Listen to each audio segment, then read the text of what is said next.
Mengapa sih topik ini sangat penting untuk kalian? Topik dari etika pergaulan remaja, terus bahasa lisan dan sikap itu sangat penting. Ada yang tahu?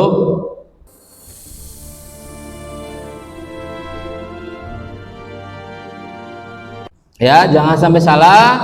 Nanti kalau kalian salah dalam memilih pergaulan, itu nanti akibatnya akan fatal. Ya, misalkan kalian bertemannya dengan orang yang suka mabuk-mabukan, kalian mengikuti, nah itu yang sangat fatal. Tapi kalau kalian misalkan itu rajin di bidang otomotif, terus mempelajari sehingga ikut lomba LKS, nah itu kalian wajib didekati ya, karena Raden ini mempunyai banyak potensial. Kalian itu boleh pacaran, tapi harus tahu batasannya ya. Kalau hanya sekedar untuk penyemangat dan lain-lain itu boleh, tapi di luar dari itu kayak pegang tangan, pengen ambung dan lain-lain, nah itu jangan sampai ya. Kalian harus ingat lawan jenisnya, itu tidak boleh ya. Tapi kalau misalkan nok ambung sih lah ayah kangen, nah itu tidak diperbolehkan ya. Jangan sampai seperti itu. Kalian harus tahu batasannya. Jangan sampai ada pelecehan verbal ataupun fisik. Kalian ketika dalam menggunakan media sosial, kalian share lah hal-hal yang baik ya. Di-share hal-hal yang baik.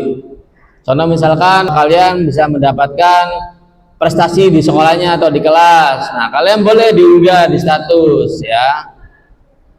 Nah itu salah satu contohnya ya. Nah ini sangat penting ya, apalagi di sekolah kita ibaratnya adalah latar belakang yang nonis ya, atau non Islam.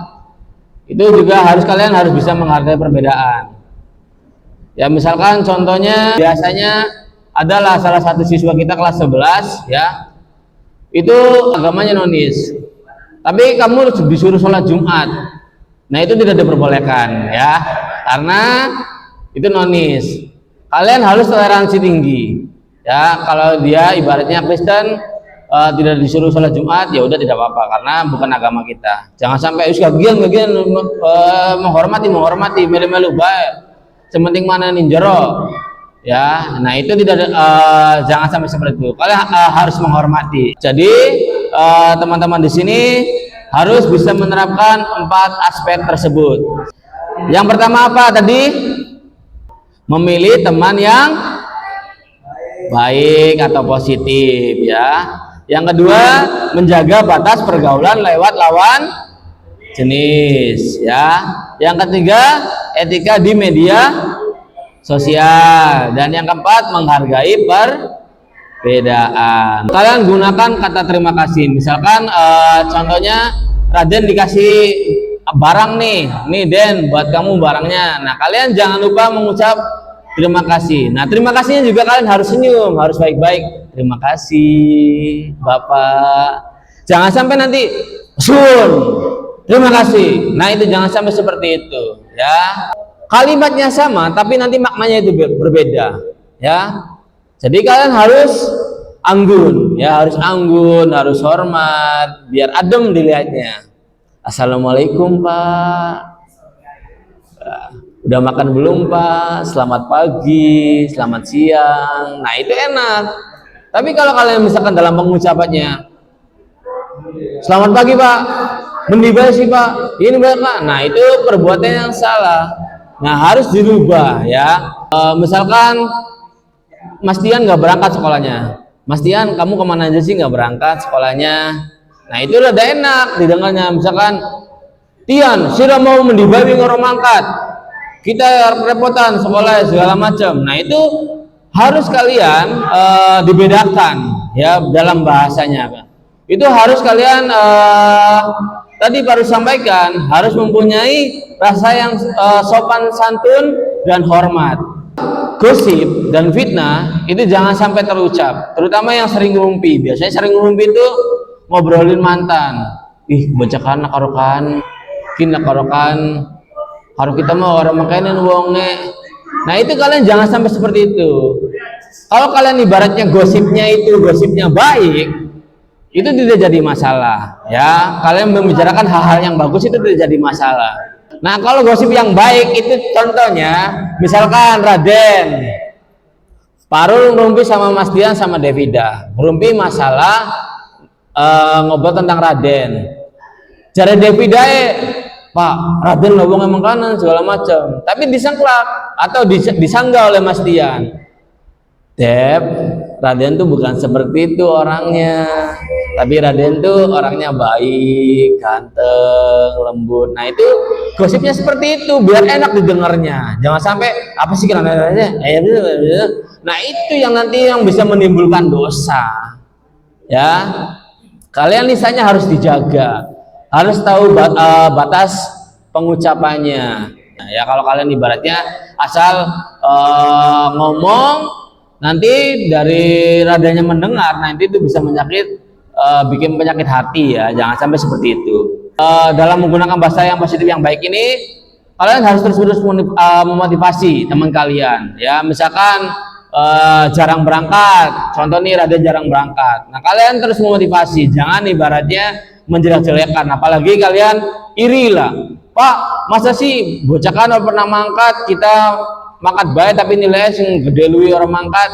Nah itu jangan seperti itu, tapi kalian memotivasi, Dan kamu nih kan dapat nilai besar, yuk dirubah untuk kehadirannya kalian, Raden harus tetap berangkat terus. Nah itu kalian harus seperti itu, menggunakan belajar yang positif.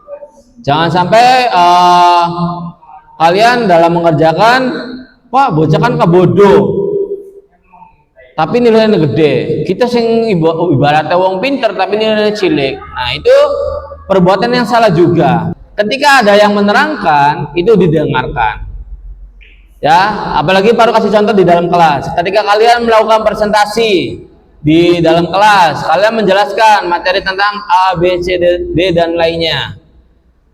Nanti itu jangan dulu bertanya ketika teman kalian sedang menerangkan. Tunggu saatnya ya. Misalkan Tian sedang menerangkan, si Devida langsung, saya mau bertanya, interupsi, saya ingin bertanya. Nah itu perbuatan yang salah.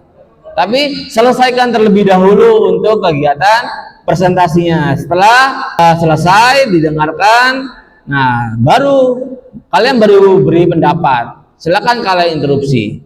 Jangan sampai ketika ada orang yang ngobrol kalian atau sedang menerangkan kalian potong. Jangan sampai seperti itu ya, karena itu juga termasuk etika bahasa di lingkungan sekolah. Jangan sampai kalian manggil teman kalian, Rick, nah itu jangan sampai seperti itu, karena itu di luar dari bahasa manusia ya. Pokoknya kalian hindari hal tersebut. Panggil teman ya sekiranya pantas ya. Di zaman era sekarang kan banyak lah panggilan yang gaul tuh, tapi jangan mengarahnya ke kasar ya, jangan mengarahnya ke kasar, tapi kalian harus mengarahnya ke arah kesopan, atau kalian bisa panggil saja Mas, Mbak, Kak. Nah itu kan enak adem didengarnya ya. Barang diundangnya, woi Rick mendibasira. Nah itu perbuatan yang salah. Apakah kalian di sini sudah menerapkan sikap disiplin dan tanggung jawab? Misalkan masuk pukul 7.00 sudah berada di sekolah. Kalian harus masuk pukul 7.00. Ya. Kalau misalkan kalian belum lebih dari jam segitu, berarti kalian belum bisa menerapkan sikap disiplin dan tanggung jawab. Misalkan kalian telatnya 1 menit. Nah, itu sama, kalian belum juga menerapkan sikap disiplin dan tanggung jawab. Perlu sampaikan ya, di dalam dunia industri teman-teman sekalian, jadi mesin itu bisa beroperasi, bisa menghasilkan beberapa produk ya. Baru itu tidak bohong ya, karena baru sendiri yang merasakan di dunia industri, 1 detik itu bisa merasakan beberapa produk. Jadi kalau kalian misalkan telat 1 menit itu sudah menghilangkan beberapa produk di industri itu. Nah makanya industri tersebut bisa mengalami beberapa kerugian, bisa ratusan lah. Contoh misalkan dalam 1 detik ini bisa mencapai 5 mesin lah. 5 mesin menghasilkan 5 mesinnya dalam 1 detik. Misalkan kalian telatnya 1 menit, tinggal dikali aja 5 menit dikali 60 detik. Berapa tuh? Berapa mesin yang industri rasakan kehilangan atau kerugian, ya. Jadi kalian sekarang mulai dari sekarang ya, di masa-masa SMK belajar terkait dengan disiplin dan tanggung jawab. Itu sangat penting ya, supaya apa? Ketika kalian sudah merasakan disiplin dan tanggung jawab, maka kedepannya juga akan enak ya. Kalian sudah terbiasa di industri, karena orang-orang industri itu bisa melihat dari sikap kalian ya. Itu yang paling terpenting.